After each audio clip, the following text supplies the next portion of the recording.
রান্নাঘরের মশলার জারগুলো নতুন করে সাজাতে চাচ্ছিলাম, নতুন কোনো রূপ দিতে চাচ্ছিলাম। তো এই জন্য আমি কিছু ডকুপেজ পেপার অর্ডার করেছি।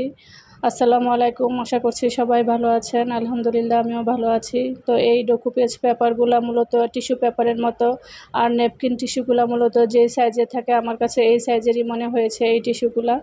তবে এইগুলো একটু প্রিন্ট করা, আর নেপকিন টিস্যুগুলো প্রিন্ট করা থাকে না, তবে এখন নেপকিন টিস্যুগুলো প্রিন্ট করা পাওয়া যায়। তো এই প্রিন্টের কাপড়ের উপরে ঠিকমতো বোঝা যাচ্ছিল না, তাই আপনাদের জন্য আমি এই কালো কাপড়টা বিছিয়ে নিয়েছি। আর আমি তো এভাবে বুঝতেই পারছিলাম ঠিক কেমন পেজগুলো। আর এই পেজগুলোর কাজ মূলত আমি ইউটিউব বা ফেসবুকে দেখে থাকি, তো আমার কাছে খুব ভালো লাগে। তো অনেক দিন ধরেই ভাবছিলাম যে আমার রান্নাঘরে মশলার জারগুলো আমি এইগুলো দিয়ে একটু ডেকোরেশন করব, তো এই জন্যই মূলত অর্ডার করা। আর যেহেতু এই কাজটা একদমই প্রথম করছি, আগে কখনো ট্রাই করিনি, তো কেমন হয় ঠিক জানি না।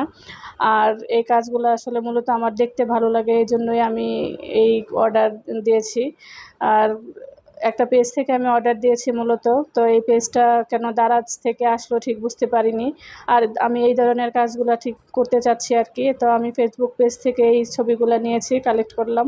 তো এই দেখার জন্য বা আপনাদের বোঝানোর জন্য আমি ছবিগুলো অ্যাড করে দিয়েছি, এইটুকুই আর কি। তবে আমার এই কাজগুলো অনেক ভালো লাগে, আর আমার কাছে মনে হয় অনেকটা ইজি, সহজেই করা যাবে। এজন্যই আমি মূলত এই পেজগুলো অর্ডার করেছি। আর দেখি কতটুকু পারি, যেহেতু মানে কোনো কিছু দেখলে আলহামদুলিল্লাহ পারি, তো মনে হচ্ছে পারবো।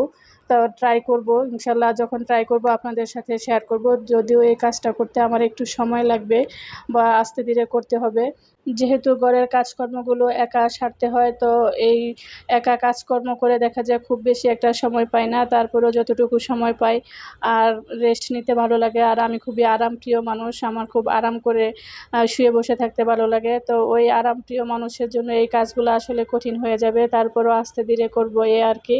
তো এটা হচ্ছে আরেক দিনের একটা ভিডিও। তো আমি এইখানে নেহারি রান্না করছিলাম। আর নেহারি মূলত আমি হলুদ মরিচটা একটু কম দিয়েছি, আর বাকি যা মশলা আছে সবই গরুর মাংস যে পরিমাণে রান্না করি তো ওই পরিমাণ মতো দিয়েছি। আর পানিটা একটু পাতিলটা ভরে দিয়েছি। তো আমি একটু বড় পাতিল নিয়েছি, আর যেহেতু এটা আমি 6 থেকে 7 ঘন্টা জ্বালাবো। এটা আমি ইন্ডাকশন চুলায় বসিয়ে দিয়েছিলাম। তো মিডিয়াম আছে আমার ইন্ডাকশন চুলাটা, মূলত 2000 পর্যন্ত তাপ ওঠে আর কি। তো এটাকে আমি 600-তে দিয়ে রাতেই 4 ঘন্টার মতো রেখেছিলাম। তো আমি 7টার দিকে বসিয়েছিলাম, 11টার দিকে চুলাটা বন্ধ করে দিয়েছি। তো সকালবেলা আমি বাকিটা শেষ করেছি। তো এই নেহারিটা দেখা যায় যত বেশি জাল হয় তত বেশি খেতে ভালো লাগে। তো আমি ইউটিউবে দেখেছি যে প্রেসার কুকারে দিয়ে অল্প সময়ে করে ফেলে, তো আমিও চেয়েছিলাম ঠিক এভাবেই অল্প সময়ে করে ফেলার জন্য। তো আমার হাজব্যান্ড, আমার ছেলেরা বলতেছে যে এইভাবে করলে ওরা খাবে না, এত অল্প সময়ে নেহারি ভালো লাগবে না। আর আমার বড় ছেলে তো বিভিন্ন রেসিপি এনে দেখাচ্ছিল যে পাকিস্তানি রেসিপি দেখো, এটা এইভাবে করে। আর পাকিস্তান নাকি নেহারির জন্য সবচেয়ে বিখ্যাত, তো আমাকে বারে বারে এনে রেসিপি দেখাচ্ছিল। তো কি আর করা, তো আমি এই টাইম নিয়েই করেছি। আমি মূলত এটা 7 ঘন্টা জ্বালিয়েছিলাম।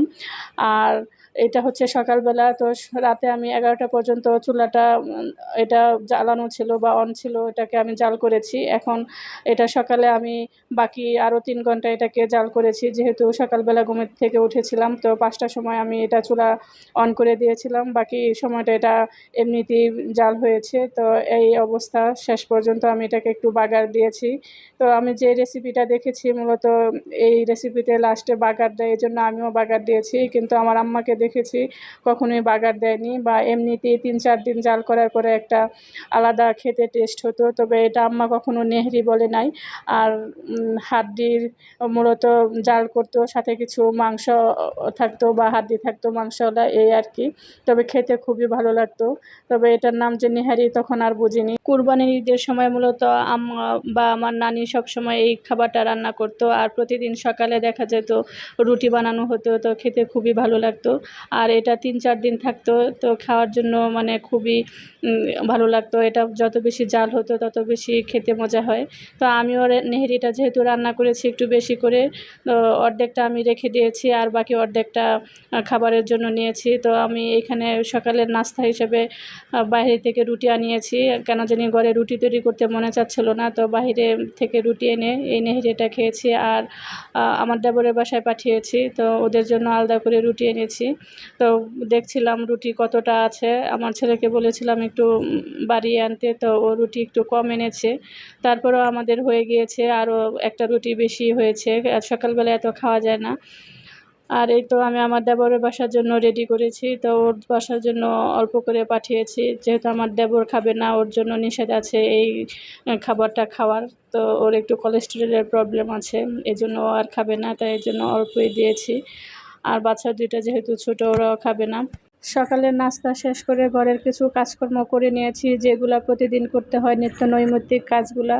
তো ঘর ঝাড়ু, ঘর মোছা, বিছানাপত্র গোছানো, এইসব কাজগুলা করে নিয়েছি। তো রান্নাঘরে কিছু ধোয়ার ছিল, সকালে যা খেয়েছি, বাসন ফেলা হয়েছে, তো এগুলোও ধুয়ে নিয়েছি। আর এখন আমি এইখানের এই কভারগুলা চেঞ্জ করে নিয়েছি, আর এইগুলা সব কিছু মুছে নিয়েছি। ফার্নিচারগুলো মোছার বাকি ছিল, তো এগুলোও মুছে নিয়েছি। আর আজকে একটু দুপুরে রান্নাবান্না নেই, তো এই জন্য আমার মনে হলো যে ঘরের কাজকর্ম কিছু শেষ করি। আজকে আমাদের সবার 13 নম্বর সেক্টরে যাব, তো সবারই দাওয়াত আছে আর কি। তো এই জন্য দুপুরে রান্নাবান্নার কোনো প্রেশার নেই বা আয়োজন নেই, এই জন্য ঘরের কাজকর্ম একটু শেষ করে নিচ্ছি। যে রান্নাবান্না না থাকলে দেখা যায় একটু ঘরের সময় পাওয়া যায়, কাজকর্মগুলো শেষ করা যায়। আর রান্নার একটা প্যারেশানি থাকলে দেখা যায় সব কাজে হাত দেওয়া যায় না, কোনো না কোনোটা রেখে দিতে হয়। তো এই গাছটা আমি এখানে রেখেছি, যদিও এটা এখানে আমি রাখি না, তো এটা আমার ফিল্টারের উপরে থাকে মূলত। তো এখানে গাছ সৌন্দর্যের জন্য রেখেছি, আবার ওই ফিল্টারের উপরেই রেখে দিব। যেহেতু ছেলেরা ঘরের ভিতরে ফুটবল খেলে, ক্রিকেট খেলে, তো এটা এখানে রাখলে দেখা যাবে একদিনও থাকবে না, কখন এসে ফুটবল লেগে যায় বা ক্রিকেট বল লেগে যায়, আর এটা নষ্ট হয়ে যায়। তো আমি ঘরে দেখা যায় কোনো কিছুই শোপিস জাতীয় জিনিসপত্র রাখতে পারি না ছেলেদের জন্য।